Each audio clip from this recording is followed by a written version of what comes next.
Welcome to NETT Day. This is number 14, I believe. My name is Mike Bedell. I'm Dean of the College of Business and Technology. NETT, of course, stands for Northeastern Empowerment Through Technology. And day is about today. So welcome to NETT Day. We hope we have an intriguing program for you, something that's forward-looking and thoughtful and grabs the leading edge. And so that's really the purpose.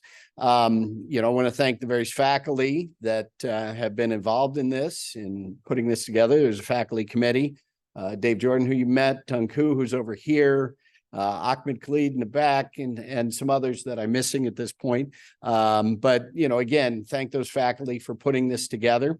I hope you guys have a great day, and it's thoughtful, and do not hesitate to talk to these folks. Ask questions during, ask questions after. That's how you're going to learn. So thanks for being here. Have a great day. So we're very fortunate to have one of our own come here to give a presentation. And we're going to be talking about artificial intelligence in higher education. And without any further ado, I'm going to bring up Eliot Rodriguez up to the stage to give his presentation. Hello, NEIU. How is everyone doing today? You all can give me a second to get situated here. Okay. Can you help me? A presentation outline on artificial intelligence so that I can present it, please, and make it interesting.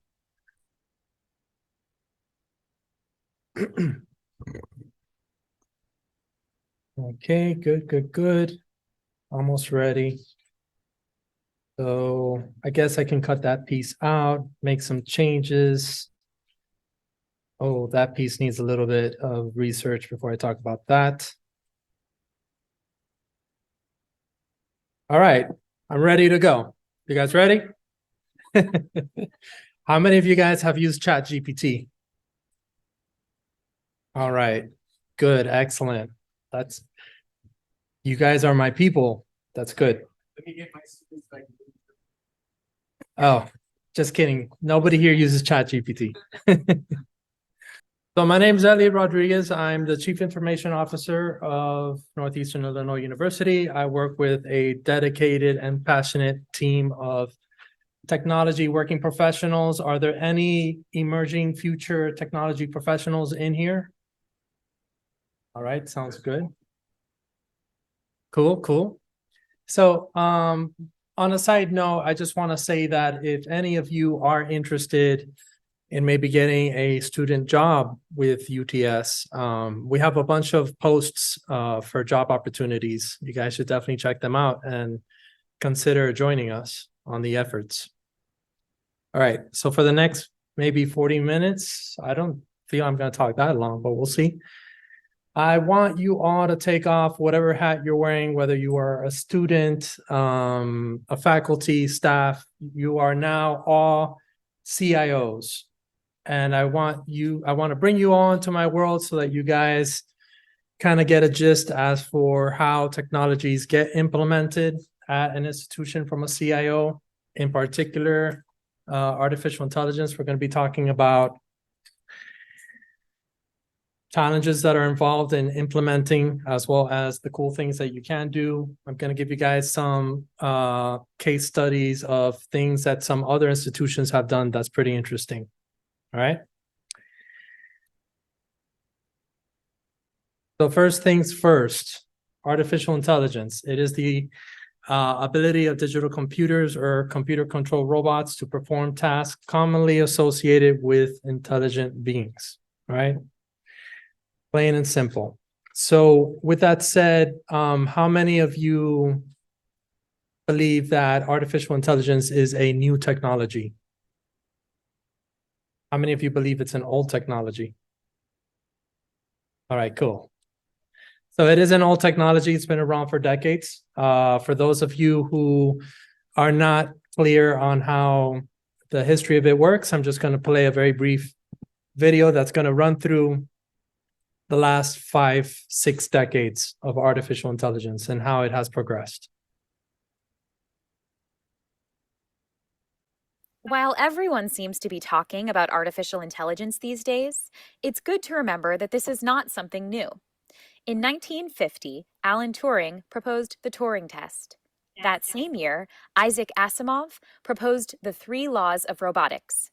In 1951, the first AI-based program was written. In 1955, the first self-learning game-playing program was created. In 1959, the MIT AI Lab is set up. In 1961, the first robot is introduced into GM's assembly line.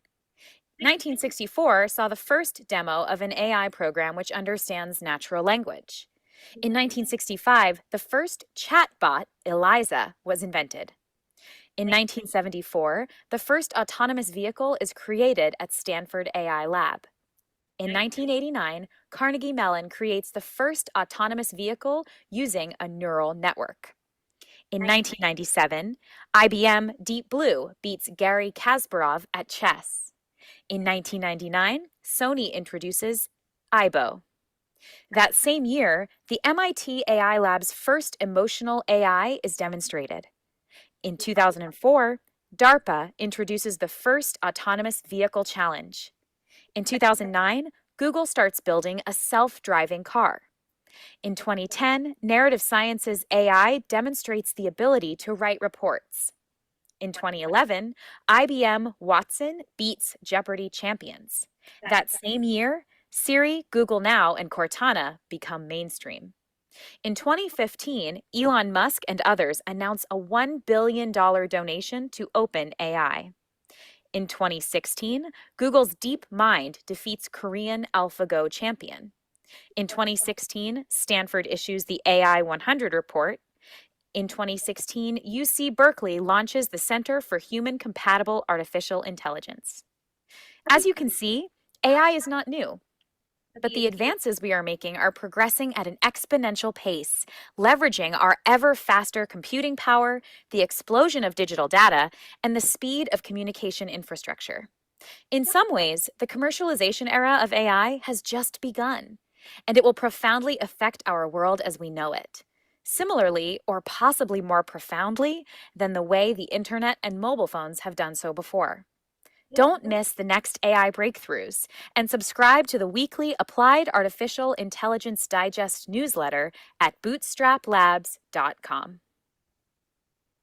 So that's not my voice. That is bootstrapslab.com, who made that video. But it sounds pretty good so far, right? Artificial intelligence, amazing. It's going to do great things.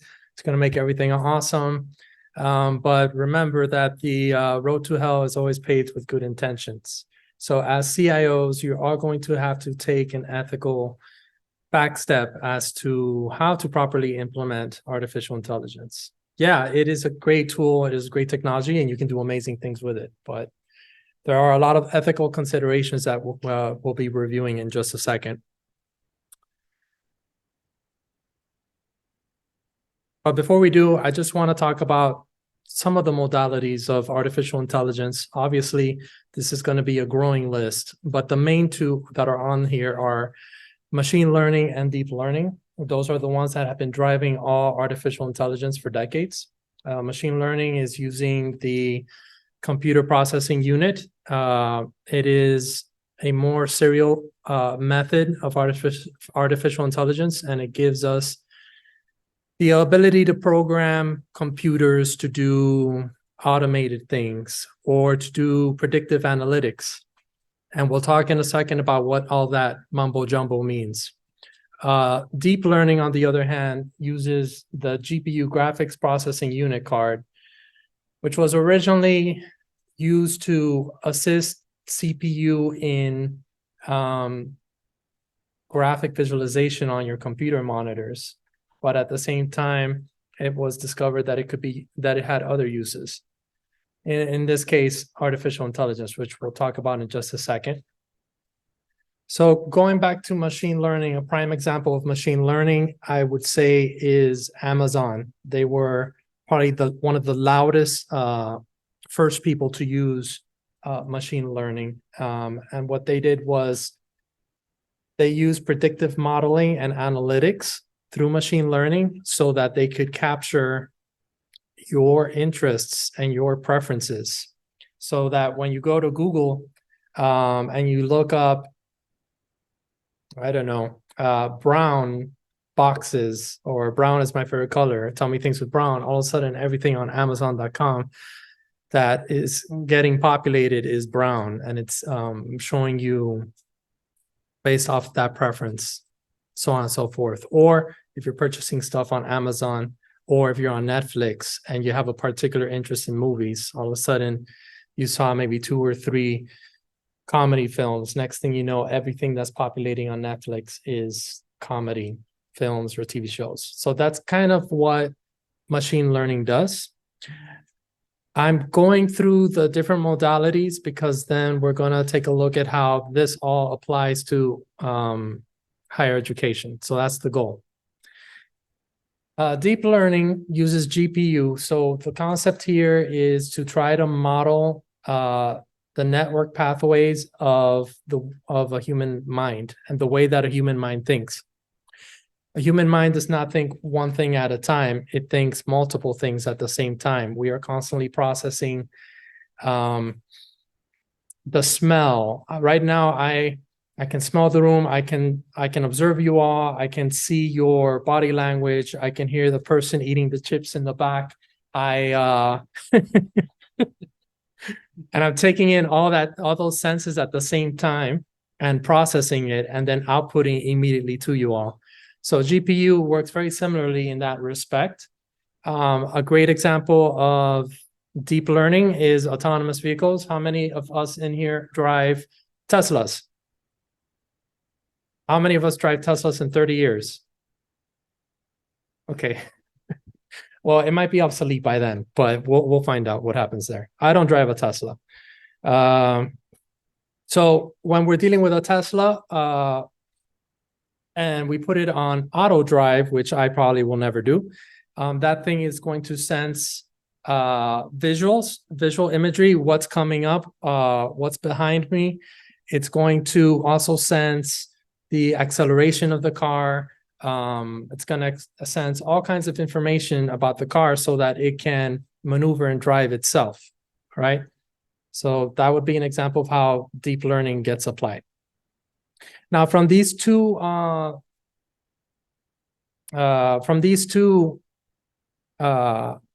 methods for artificial intelligence, there's been a sprout of multiple other methods, namely speech recognition, which you all are familiar with. We've all called call centers for billing, and we've had to all request for a representative 10 billion times, and we still don't get the representative, and the phone hangs up on us.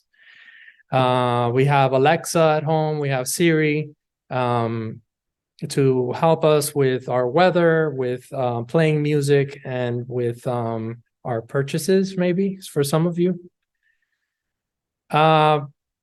We have another modality, which is virtual representation. So this is a fancy word for chatbots, and chatbots have continually been developed in different capacities to assist and perform in different ways, which we'll see in a few moments in regards to higher education. Natural language generation, which is probably one of the more exciting artificial intelligence technologies that is ongoing nowadays. ChatGPT, which just exploded this past year, winning chess tournaments and causing all kinds of faculty to become very concerned with student cheating. So we will talk a little bit about that piece as well. Decision management. So this applies to many industries in regards to being able to do. Does anybody know what a Carly Monto,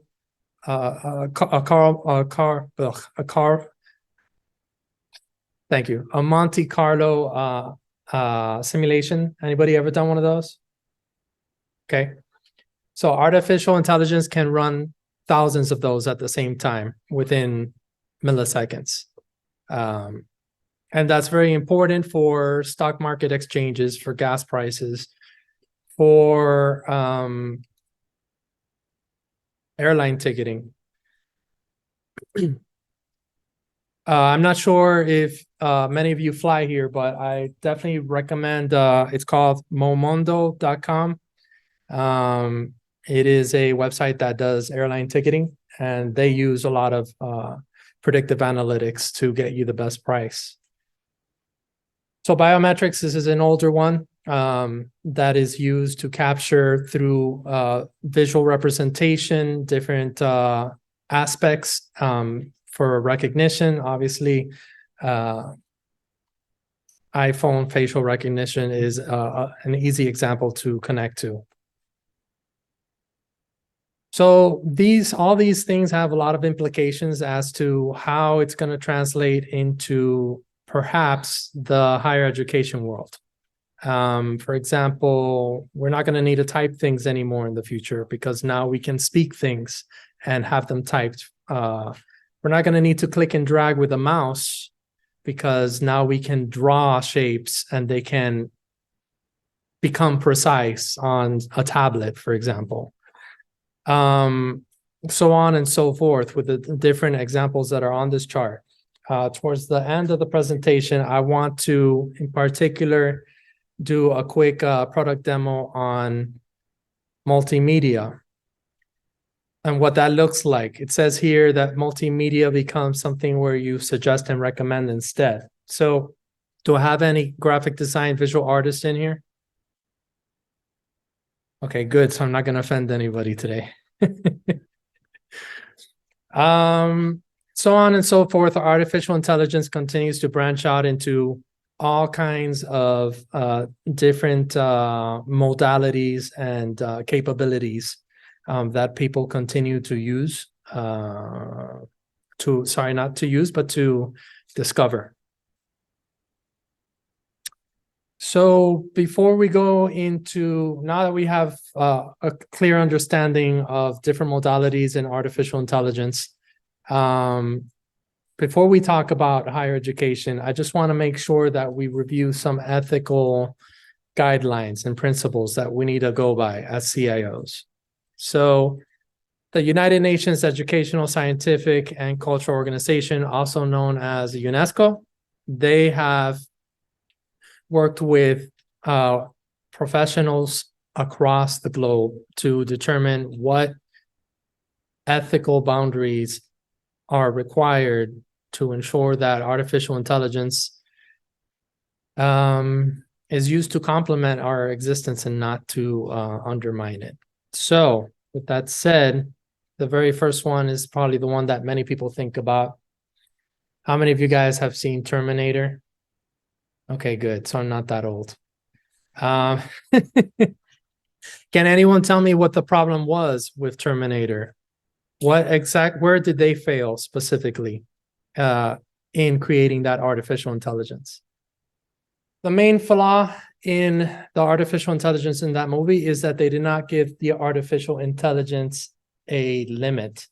It was unlimited potential for goals. So one thing that UNESCO is requiring is that if you are building a artificial intelligent tool, it must have an end goal. It cannot just run forever and do whatever it wants. And you cannot program it to harm people. Okay. They're also recommending safety and security. For developers that are working with artificial intelligence, are you making sure that your program is not going to cause some sort of breach or some sort of access for hackers to be able to undermine organizations? The right to privacy and data protection. So as users, we have the right to our privacy.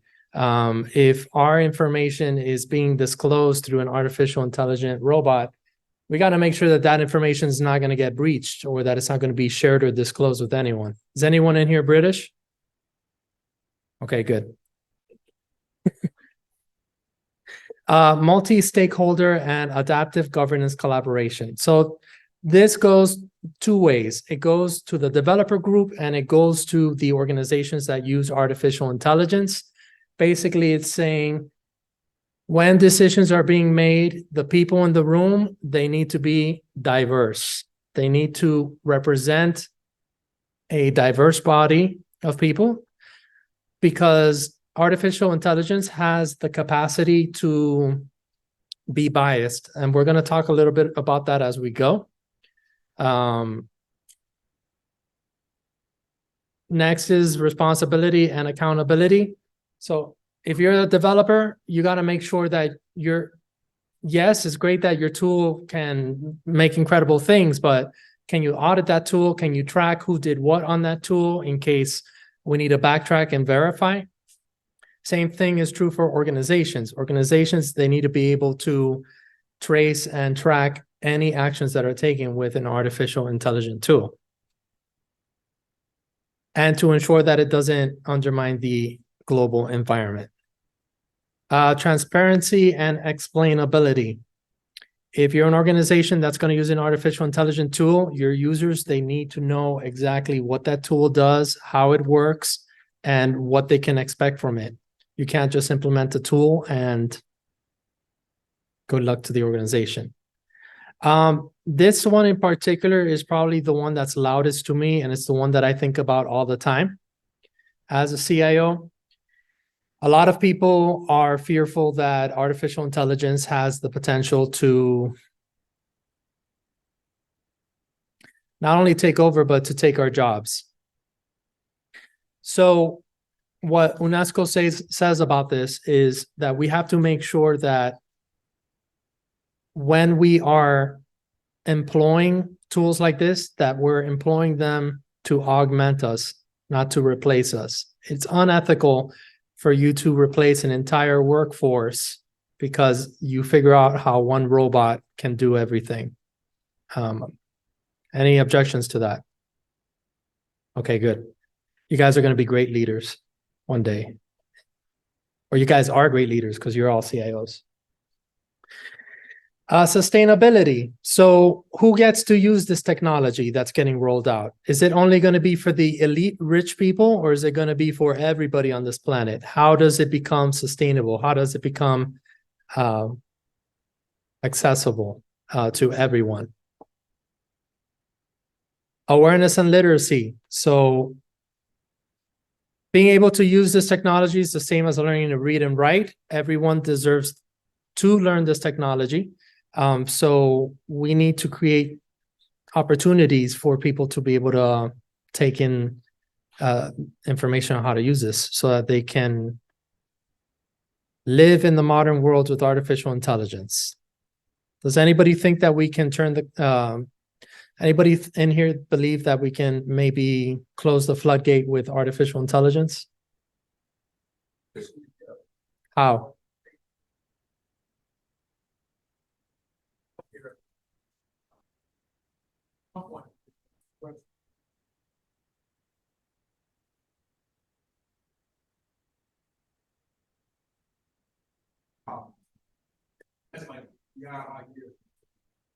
Perhaps. Stay tuned. We're going to find out. What's up?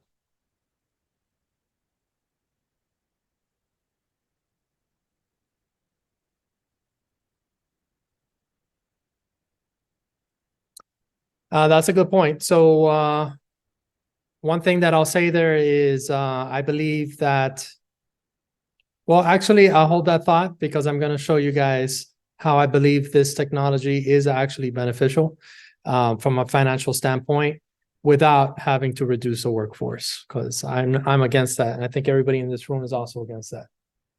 Okay. So first, let's talk about what AI can do for students. It can help with virtual assistants. It can help with learning and guidance tools. So I think the slides are out of order, but does anybody in here have on call a 24/7 tutor that they can call at any point? Okay, so this is something that AI can assist with. There are universities already in existence that have 24/7, 365 virtual tutors who can tutor you on not only what your questions are, but can see what your questions are, see what your assignments, your grading is looking like, determine what is it that you don't understand, rearrange the tutoring session so that it matches what you need for you to be able to succeed in your class. Time management and study. Does anybody have any personal assistant that helps them with time management? I know I don't. So getting notifications, hey, this assignment is due yesterday. This test is coming up next week. I recommend that you study X, Y, and Z in the next few days so that you're on track. By the way, do you want to take this test quiz just to see how you're doing before you actually go in for the test? Mental health support. Has anybody in here used Timely MD? So that's a new tool that we have implemented here in the university for you all. There's a virtual assistant on that tool that helps with mental health in addition to actual people in there. In regards to student learning, so I touched upon some of them already, the virtual assistant, personalized learning and content recommendation. So everyone learns differently.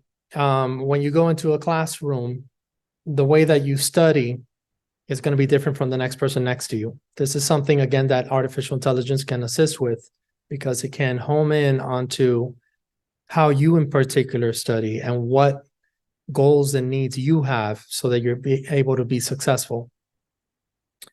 Through predictive analytics, for example. There's also accessibility tools for those who have disabilities that can be utilized. Virtual lab simulations, so that we don't have to purchase cadavers. Instead, we could just run virtual simulations instead on something, for example. In 1984, the year I was born, the best year ever, Benjamin Bloom, he was with the University of Chicago and with Northwestern University, and he came out with a study that shows that people who get tutoring in higher education, one-on-one tutoring, do a lot better than the rest of the people. So this is a study that is, I think you can find it on every single higher education artificial intelligence presentation out there, because this is one of the main things that pushes forward the need for virtual assistants to help with tutoring for every single person. So one example is Staffordshire University. They have implemented a virtual assistant to their student body. The student body is able to ask all types of questions, whether it's questions related to class material, or whether it has to do with the university experience that they are participating in. But more valuable to the university and to the faculty is that they get back the information from the interactions that the students are making on this. So what types of questions are students asking in your classroom? Is there a pattern to the questions? Is this something that now you can home in on as a faculty member and rearrange as needed so that you can teach in your class the things that your students really don't understand, push back the things that they do understand?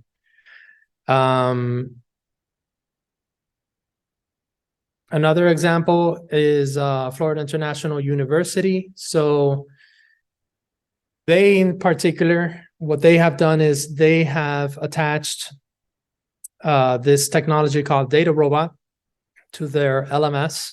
Students do assignments, do grading, do testing on their learning management system. And this technology, in turn, takes the grades, takes the progress the students are making. If the students are not doing well, it starts alerting the student, hey, do you need tutoring? Do you need to come in for advising? Do we need to take you out of this class? Do you need to speak with your professor? So basically, it's a virtual assistant that's paying attention to how you're doing in your coursework and trying to keep you on track. Other universities, such as, Penn State, University of Florida, Texas, they are homing in on artificial intelligence through the use of virtual labs to be able to conduct all kinds of virtual environment simulations. This company in particular hones in on business simulations. So career guidance and plagiarism detection. So this is important also for you guys as a student eventually, because what you turn in, you want to make sure that it is not perceived as plagiarism. So being able to have those tools in place that can read through whatever it is you're submitting to make sure that you're good to go. On the faculty side, one of the things that happens with faculty is that a lot of their time gets taken up. I myself taught previously at an institution, so I do relate to this information as well. Where a faculty is spending a lot of time in evaluation, in administration, in that's detracting them from being able 50 hours a week just to be able to get their work done that is outside of the classroom environment. Artificial intelligence is able to automate a lot of the redundancies that faculty have to experience, and in turn giving that time back to the faculty members so they're instead able to focus on classroom instruction, which is most important, and how do they connect with students on the information that they need. So some of the artificial intelligence redundancies that can assist faculty are things like basic course material generation, content generation based on what a classroom as a whole is doing well on or is not doing well on, and capturing student analytics to determine best approach with students. There's automated grading systems. There's no reason why faculty have to spend hours grading an exam when a robot can grade it for them, give them insights and perspective on how the students are doing in that grading process. And a faculty can easily verify whether or not there is plagiarism occurring through artificial intelligence. They can also hone in on artificial intelligence to do predictive analytics, research, and experimentation, simulation, so on, the same way that students can. So this is one example of what a faculty gets through this service is used through different textbook press companies. I'm not sure if any faculty here at NEIU use this technology, but I know Macmillan offers this service where it ties into the LMS and it gives faculty predictive analytics for students, and then it goes back and tells them based on that information, textbook information or approaches that they can consider taking if they need. How are the students doing? So on and so forth. So in regards to administration, in administration, there's a lot of potential when it comes to admissions and enrollment tools. I in particular have experience with this that I'm going to share with you guys in a moment. There's a lot of redundant work that happens in administration, and it doesn't mean that staff is not important. Staff is critical, and I believe that every person has the potential to bring about great things to any organization. But can you get rid of redundancies, things that are plaguing people day in, day out, that are redundant tasks that really don't need to be done, so that then those people can focus instead on higher level, more specialized, critical thinking, advanced methodologies to bring about improvement in every way possible in their organizations. So a lot of that can happen at an university, and a lot of universities are implementing artificial intelligence tools that take into account application screening, tying in virtual assistants at every step of the student journey. When a student is applying, make sure to personalize it so that it's personalized for the student based on what they are interested in learning, versus the student now has to dig through everything and figure out what the proper roadmap or process is. Virtual campus tours, so on and so forth. Georgia State, for example, they have a virtual assistant already right at the beginning when you go to their website and you're interested in potentially joining the university. You can already begin asking questions. Of course, it's going to collect your name, your number, your email, because then it's going to start bombarding you with all kinds of information. It's going to try and keep you engaged with them. But imagine a university that has 800,000 students and a staff of 4 or 5 recruiters. All their time gets taken up by phone calls day in, day out.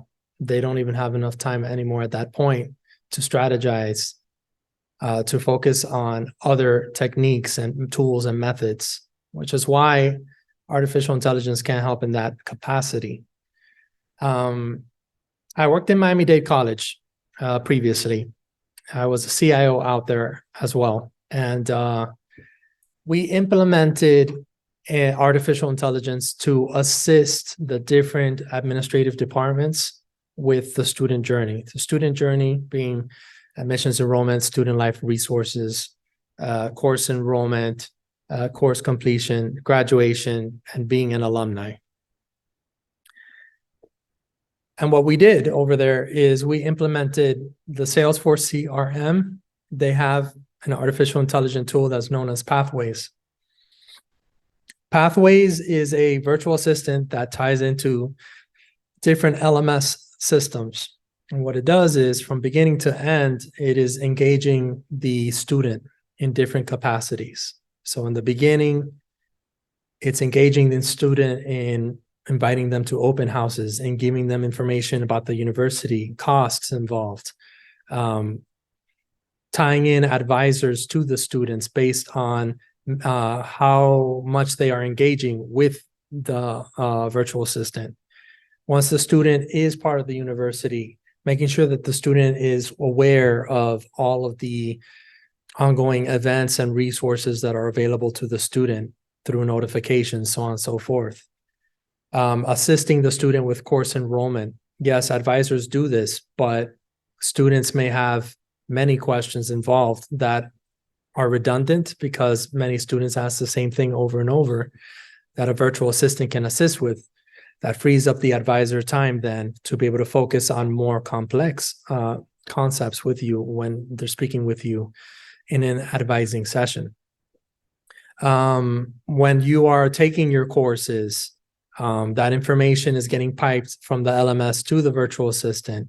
It's giving the virtual assistant information on how you're doing in the course or how you're not doing in the course, and taking actions, contacting your advisor, contacting your professor, letting your professor know you're not doing well, checking in with you. Are you going to class? Why are you not going to class? What's going on? Early warning notifications. And then finally, course completion, graduation, and you become an alumni. And at that point, continue to engage with you as an alumni with the university. So AI importance. The Bureau of Labor Statistics is saying that overall employment in computer information technology is expected to grow exponentially, with over 377K jobs opening every year between 2022 and 2032. So you can expect that most likely there's going to be a lot of AI potential in careers. The U.S. Department of Education is already publishing, as of last year, that a lot of the publications coming out from universities are increasingly becoming publications that are more referencing technologies involved with artificial intelligence in specific. And there is a slew of ongoing careers that you can take in artificial intelligence that is going to continue to grow. So whereas some people say it's going to take away jobs, other people say it's going to create a massive wave of new jobs that have never had to exist before. For example, artificial intelligence does not know what emotions and sentiment is. It's going to need somebody to decipher and to analyze. Oh, this is my 40-minute mark. The information that it's getting. Content generation. Yeah, you can get on ChatGPT now and you can ask it to write your next class essay, but that's going to get old quick because the information is going to be redundant. It's going to be the same. So we're going to need content writers to continue to find new and innovative ways to create content outside of the norm. If anything, it's going to challenge a lot of content creators to become even more innovative. We talked about ethics earlier. We need people in AI security, in AI ethics that are going to keep track of all these things. People that are going to program, people who are going to focus on how predictive analytics tools works, people who are going to teach AI, people who are going to use AI in new businesses and entrepreneurship. So there's a lot of potential out there. I have spoken a lot, and I do apologize to everyone. But before I go, I think I definitely want to take some Q&A and maybe do a brief demo on AI, if that's all right with everyone. So one thing I'm thinking about is showing an example of how it can be used to generate multimedia. Has anybody used InVideo before? Okay, so here's the game. I'm going to ask a couple of questions. I just need some help if you guys can spit out some information. All right, so we're going to create a short film about a superhero.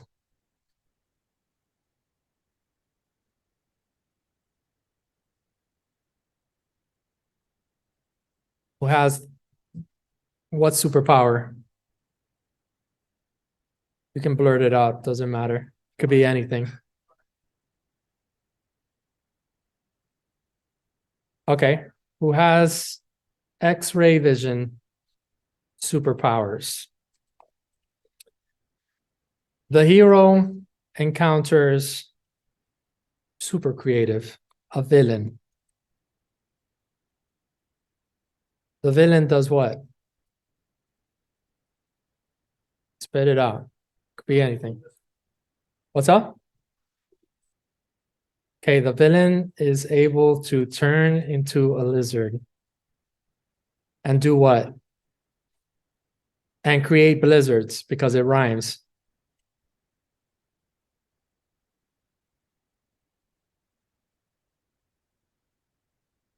The superhero is then the superhero I don't know, wins? What?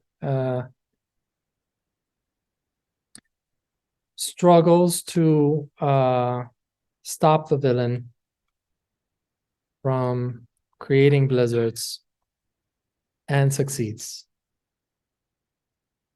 Okay. So I guess in a moment we're going to have a video that we're going to get to watch. Let's see what happens here.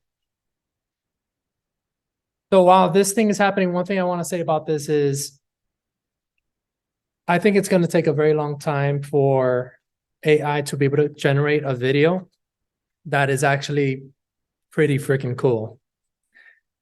If anything, what this thing will generate is some sort of prototype. But this type of technology is very helpful to people who are not creative in any capacity, but have to present to someone or in their classroom a concept. It's becoming more and more challenging in this day and age to just show a PowerPoint with a bunch of text in it, especially with the newer generations who demand real-time, on-demand content, graphics, multimedia. So we're going to have to continue to become multimedia oriented in the way that we communicate on things. And this is a tool that can be used to leverage something like that. Or let's say if you were a creative and you just needed to spitball something really quick that you can begin to work on, this could be used as a wireframe to launch you into the complex, creative graphic design, multimedia work that actually needs to take place. What does it say? Let's go with, it's going to be epic. All right, so it's creating that piece. Let me just make sure I didn't have anything else to talk about. Okay, so while it's creating it, the only other thing I had to talk about was conclusions.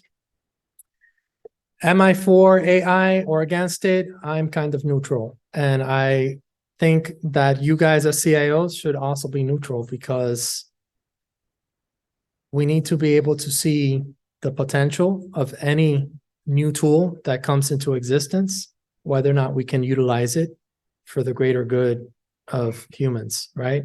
Like Spider-Man says, with great power comes great responsibility. And that will be true for AI as well. So hopefully I've given you guys a taste without boring you guys too much on artificial intelligence in higher education. And when this video populates, we'll watch it. But in the meantime, if anybody has any questions or wants to bring up any talking points, I'm ready to rock and roll. Yeah. Well,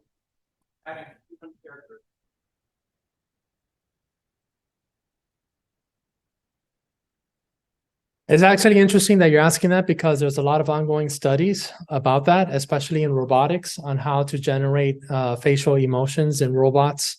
But the question will be, will AI ever truly be emotional and understand what sentiment is? That I'm not sure about. So, oh, that's happening already.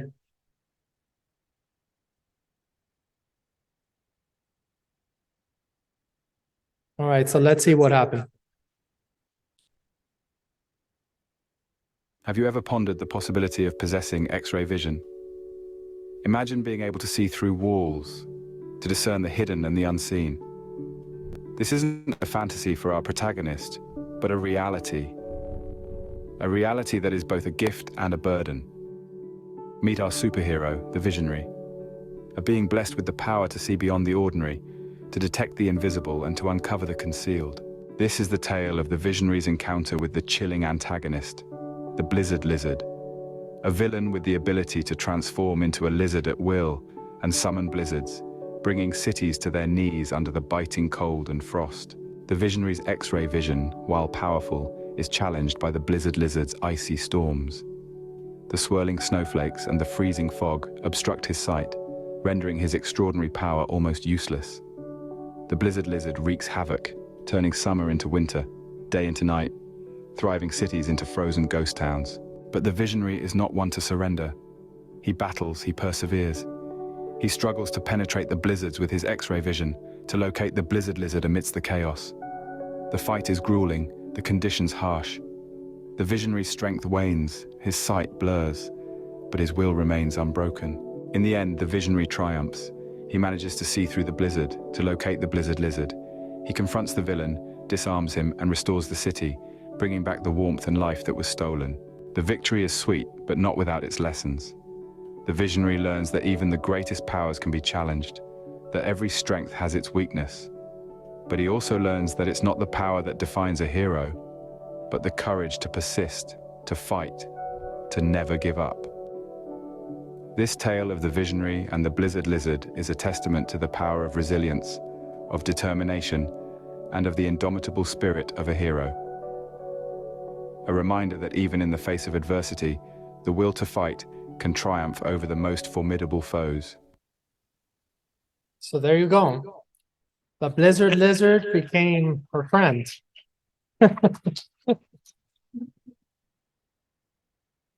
Only took 30 seconds though. What happens if you take it seriously? You take an hour to really describe things.